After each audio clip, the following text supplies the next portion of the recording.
हालमा हेर्नुहोस् यो भरतताल आइपुगेछौँ हामी। भरततालमा छौँ अहिले हामी। यो डेङ्गीमा हामी अहिले जाँदैछौँ। हेर्नुहोस् यो हो हाम्रो भरततालमा हामी छौँ। हामी आएको थियौँ आज छुट्टीको दिन होइन, यसो रमाइलो गर्नको लागि जनकपुर धाम गयौँ। आज यहाँ भरततालमा छौँ। आज यस्तो रमाइलो गर्दैछौँ। एकछिनमा हाम्रो बोट पनि आउँदैछ, हामी बोटिङ गर्छौँ होइन। यो एकदम राम्रो दृश्य छ। यो चाहिँ तपाईँको भरतजी भनेर हुनुहुन्थ्यो नगरपालिकाको मेयर, उहाँले नै यो खनेर यो पोखरी बनाउनु भएको हो र यसको नाम चाहिँ भरतताल राख्नुभएको थियो। यहाँ चाहिँ पर्यटकीय हिसाबले एकदमै आकर्षक र सुन्दर ठाउँ रहेछ।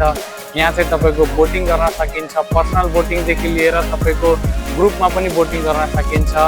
यहाँ तपाईँको साइक्लिङ छ, साइक्लिङ देखाइदिनु त। साइक्लिङ हेर्नु, त्यो चाहिँ साइक्लिङ हो। साइक्लिङ गर्न सक्नुहुन्छ तपाईँ, उटको सवारी गर्न सक्नुहुन्छ, घोडाको सवारी गर्न सक्नुहुन्छ। एकदमै तपाईँको फुल टु इन्जोय ठाउँ हो। यहाँ चाहिँ तपाईँ 100% इन्जोयमेन्ट गर्न सक्नुहुन्छ। 1 मिनटको पनि लस नगर्नु।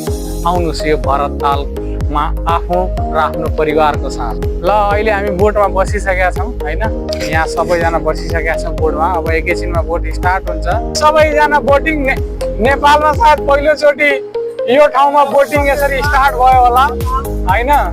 एकदमै सराहनीय काम छ, तर केही कामको कारणले गर्दाखेरि उहाँहरू अहिले भित्र पनि जानुभएको छ होला भन्ने खबर आयो। तर जे गर्नुभयो त्यो चाहिँ राम्रै गर्नुभएको छ।